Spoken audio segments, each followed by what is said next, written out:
Hello everyone, my name is Aaron Standard, and today we're going to go ahead and cover split brain resolution in Akka.net. So specifically, we're going to take a look at how Akka.Cluster uses an algorithm called a split brain resolver, or an SBR for short, to mediate and solve problems that can occur in a large running network. Namely, a split brain is the type of problem we're looking at.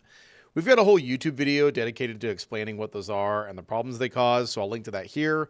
But otherwise, let's go ahead and dive in and explore what all is going on. So this is what a healthy Akka.Cluster looks like. This is a mesh network. Every node is directly connected to every other node. So everything is going totally fine in this scenario. But a split brain can occur when somehow several nodes get partitioned away from other nodes in the cluster. And let's say this half of the cluster can no longer communicate with this half. This could occur in a scenario where, let's say, for instance, let's say these nodes are grouped in separate data centers, or maybe they're on separate VMs inside the same rack and a piece of networking hardware fails. There's all sorts of different reasons why a split brain might occur, and that's not really what this video is about. This video is about how does Akka.Cluster deal with this in order to try to solve this problem. Okay, so why does Akka.Cluster care about split brains at all? Why is that a problem for us? Well, in the context of some of Akka.Cluster's other moving parts and mechanisms, one really big issue that we're going to have is that you're going to get multiple leaders inside your cluster making decisions about who's up, who's down, and so forth. And that's going to create some problems when it comes to getting a consistent view of who's actually in the cluster at any given time. You can also end up with duplicate cluster singletons, duplicate shards. This can result in a whole bunch of data corruption or data loss if this were to happen. And then you can also have things like duplicate persistent entity actors occur, which would be a side effect of having a duplicate shard, for instance. We've gone through a lot of trouble in the past to try to solve these issues, and I'll link to our video here on that. But these are basically just all types of data corruption that can occur as a result of your application breaking up and fragmenting into multiple discrete islands that can't communicate with each other anymore. So it's a really big consistency problem from a distributed system standpoint. So the solution that Akka.Cluster has built into it to try to mitigate this problem is an algorithm called a split brain resolver. The goal behind the SBR algorithm is to basically make sure that at least one half of the cluster, or let me rephrase that. The goal of the split brain resolver algorithm is to make sure you end up with a single consistent cluster at the very end of it running. So it's a built-in configurable algorithm that will try to automatically down unreachable nodes based on some heuristics that you set. Generally speaking, they're smart enough not to make your cluster brittle. Really simplistic downing strategies like down a node if it's been unreachable for more than 5 seconds. This will cause your cluster to absolutely nuke itself if you aren't careful. So the split brain resolver algorithms are designed to be a little bit more measured than that. The other thing that makes them interesting is the SBR is designed to run concurrently in both the winning and losing side of the network partition. And this is what makes them resilient. So it's not just that the one side of the partition runs the algorithm against the other. It's that all sides of all partitions run the same algorithm in parallel. And the goal behind the split brain resolver algorithm is to determine a single winner, and then all the rest are all losers, and the losers get shut down at the end of the algorithm's execution. That's the big idea behind this, to end up with a single unified cluster once the SBR is finished running. That way, even if you have, let's say, many fewer nodes than you started with, at the very least, you still get a consistent view of your cluster. So from like a CAP theorem perspective, which we've talked about numerous times in this channel before, this is trying to essentially trade off a bit of partition tolerance in exchange for some consistency back. We tolerate partitions briefly using the SBR formula, but after a period of time has passed, we know that we can't keep tolerating that partition anymore. Therefore, the split brain resolver kicks in to basically resolve that partition in order to preserve consistency. That's really kind of the trade-off that this algorithm makes. This is, using Akka hosting, what the default split brain resolver configuration looks like. There's a built-in SBR that always runs whenever Akka.Cluster is active, whether you configure it or not. And that's basically what this is here. It's going to use the default keep majority strategy. And we're going to see a little illustration of how that works in just a second. But You can go ahead and configure this setting to use any of the other strategies that are built in by default, or you could even write a custom split brain resolver strategy yourself if you want to. It's probably better to use one of the built-in ones since we thoroughly test those and they've been running in production for many years across thousands of different customer applications, so we know they work reasonably well. But still, Akka.NET's pretty extensible. You could go ahead and customize this if you really wanted to. Now, this is how the split brain resolver algorithms work. Suppose we have this 12-node cluster, and node number 1 happens to be our leader at the point in time. By default, the way Akka.Cluster works is the node with the lowest address in the address sort order is always going to be your leader as long as it is currently viewed as reachable inside the cluster. Well, if we had a perfectly even network split where half the nodes couldn't talk to each other, and again, this would probably be a scenario where one half of the cluster was running on one piece of hardware or one set of hardware, the other half was running on a separate piece of hardware, and the link between those two pieces got disrupted somehow. That's sort of what a big partition like this would look like. More realistically, what will usually happen is a single node in the cluster will get partitioned from everybody else because of a process-specific issue it has, such as getting too busy or crashing, or maybe there's something wrong with that container instance, whatever the case may be.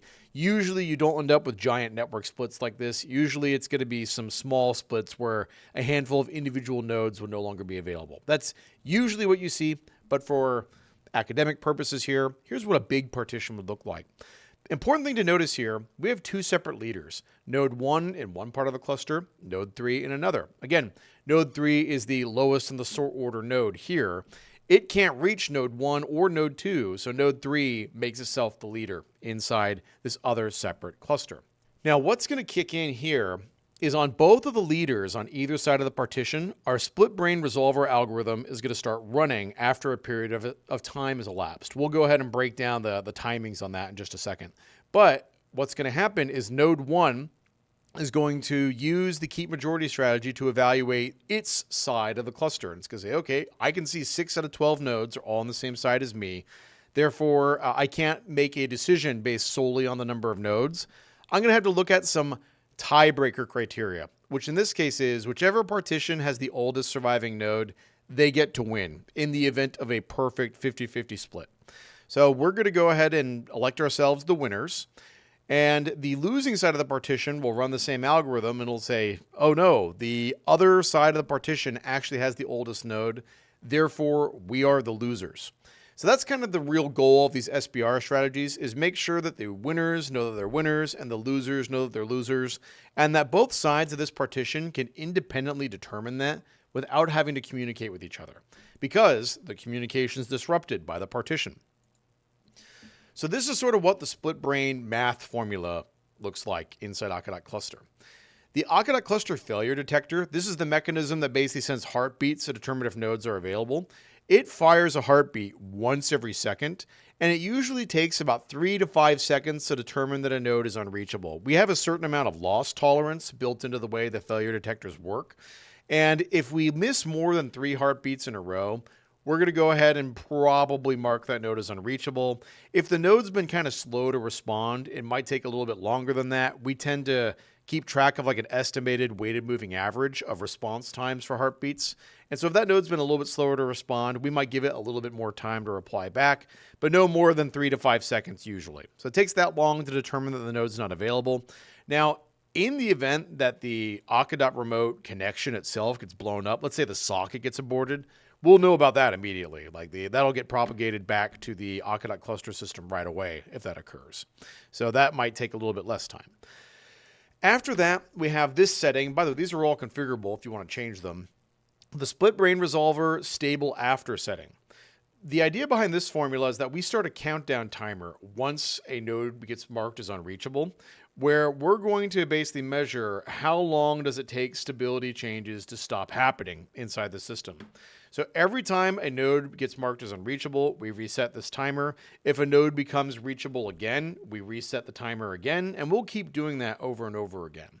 But if, let's say, a process crashes or a piece of hardware fails, what will typically occur is that node will get marked as unreachable, and it'll stay unreachable until we hit this 20-second threshold. Once that happens, we know it's time to start making downing decisions about unreachable nodes. It means that we're going to start changing the shape of our cluster after this time threshold has elapsed. So by default, it takes about 25 seconds for the cluster to begin making downing decisions, provided that we don't have lots of fluctuations in reachability status. Every time there's a fluctuation, that's going to reset the clock. So it might take a bit longer if you're seeing lots of nodes changing from reachable to unreachable again over and over. This 25-second period, this is our partition tolerance. We're able to tolerate partitions for that amount of time. Once that amount of time is expired, we're not tolerating them anymore. We're going to start trying to kill the nodes that are currently partitioned away from us. That's the basic gist of the compromise that this algorithm strikes. So then we begin downing. Node 1, the leader of the surviving partition, will instruct all of the other nodes that it can still reach to start downing all of the nodes that it can't reach. So node 1 will tell nodes 2, 5, 6, 9, and 10 to basically begin downing nodes 3, 4, 7, 8. Yeah, you get it. Basically, we're going to go ahead and down this half of the partition. On the flip side, node number 3, the other leader, will instruct all of these nodes to down themselves, which will cause these processes to shut down and exit. And you'll end up with one unified cluster at the end that looks like this, where basically only the surviving partition gets to stay intact. If you're using a process supervisor like Kubernetes or Windows Services or Docker Compose, those other processes that got downed will reboot. And if you're using a tool like Akka Management, which we just made a video about recently, they will have to successfully contact these nodes in order to form a new cluster. If they can't, then they're going to sit there in a joining state, unable to do work, and their join timeout should expire and cause them to reboot again. Basically, they're going to keep trying to reconnect to these surviving nodes until they successfully connect. That's what we're shooting for here. We want to go ahead and try to make sure that there can only be one unified cluster at any given time. Now, one additional setting that Akka.Cluster has is the down all when unstable option. This is always enabled by default, and it's a really important fail-safe that occurs in the event that you have major platform instability. So imagine, for instance, that your hypervisor, whether you're running on AWS, Azure, Google Cloud, or maybe even a self-hosted like VMware instance, if your hypervisor starts having problems where things like network address translation start timing out, you're going to have enormous instability inside your system where the application really can't function properly in this environment. What's going to happen here is that you're going to see lots of nodes in your Akka.Cluster network constantly oscillating from reachable, unreachable over and over again. If that happens for 175% of our stable after setting, which is 25 seconds by default, if we basically exceed that value and we keep seeing more and more fluctuations in stability for an additional, let's say, 15 seconds, so 35 seconds total, we're going to nuke the entire cluster by default. We're going to go ahead and cause every node to shut themselves down and then ideally restart. The idea behind this is that in the event that you have this type of platform failure, our ability to maintain a consistent view of the cluster is now in question.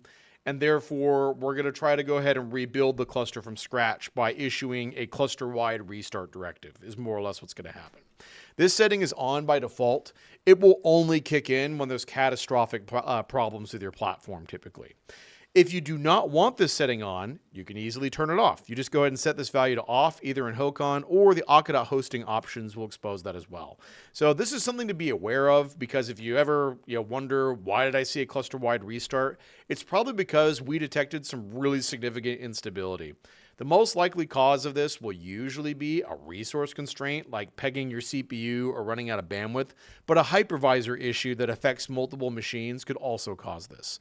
So go ahead and keep an eye on that. And this is another important reason why you might want to have a tool like FAQS helping you monitor this stuff. Now, some other supervision strategies to bear in mind that we support as part of Akka.Cluster's default SBR allocation. We support a strategy called least majority. This uses Akka coordination. So this is part of the Akka management sort of suite. We have implementations for this for Kubernetes and Azure Blob Storage, where basically this relies on a second system. So in this case, maybe it's an Azure Blob Storage blob. Whoever is able to acquire that lease, the lease is basically like a distributed lock essentially, gets to decide who the winners and losers are inside the cluster. And the winner will decide who lives and who dies inside that system. This is the best possible setting for really big clusters. We've had customers run like 1400 node Akka.NET clusters before.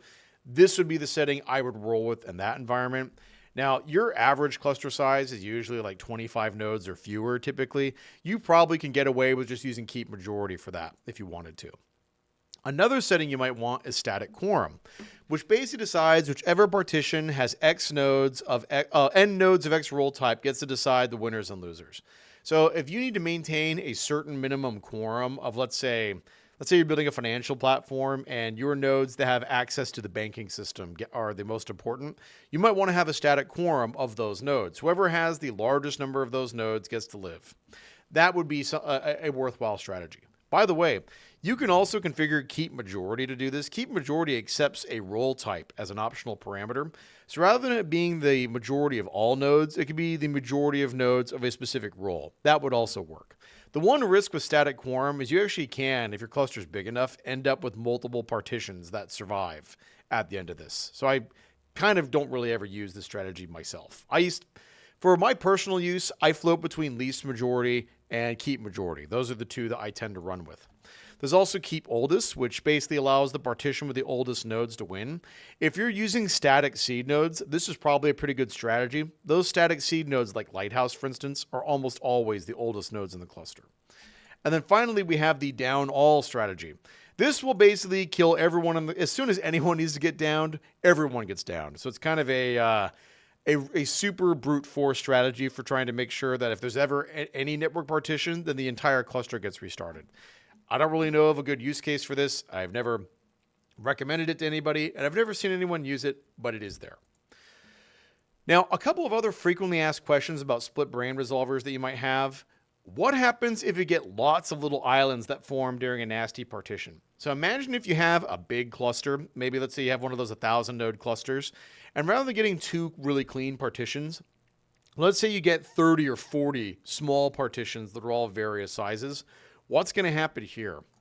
Well, the SBR typically will run with an island detection system and will try to kill off all of those individually. So even a tool like keep majority should be able to help clean all of those up. But in the event that, let's say it's irresolvable, that there's too many islands and no one's big enough to be a winner, what will end up happening is de facto, your entire cluster will down itself and reboot. That's usually what will happen. And that's rough. Usually it's only a problem that occurs in larger clusters. But again, the goal here is to basically preserve consistency. That's more important than both availability and partition tolerance at this point in the cluster's lifespan. So that's why we're doing that there. In order to try to make sure the application remains consistent, we have to make sure there's a consistent view of who actually should be in the application at any given time. Therefore, if we can't do that, we're just going to keep killing nodes off until we can. That's the basic idea here. Now, how are clusters supposed to reform after having nodes killed? You need to have a process supervisor in place. You should be doing this already if you're using tools like ASP.NET Core. That's no different than using Akka.NET. So use a process supervisor to make sure that processes that prematurely exit automatically get restarted, and then combine that with a tool like Akka Management. I'll include a link to our Akka Management video in the description, but this will help ensure you get a single unified cluster, even if there's lots of nasty fragmentation that occurs. Now, if you have any other questions about Akka Management or about split brain resolvers, feel free to drop us a line in Discord or leave a comment below. Otherwise, thank you very much, and don't forget to check out our companion blog post for this video that we link to in the description. Well, that'll do it for this video. If you found this video useful, please don't forget to check the description to find links to other resources we may have included, so blog posts, GitHub code samples, other videos, so on. And as always, don't forget to like and subscribe and ring the bell for notifications. We'll catch you next time. Thank you very much.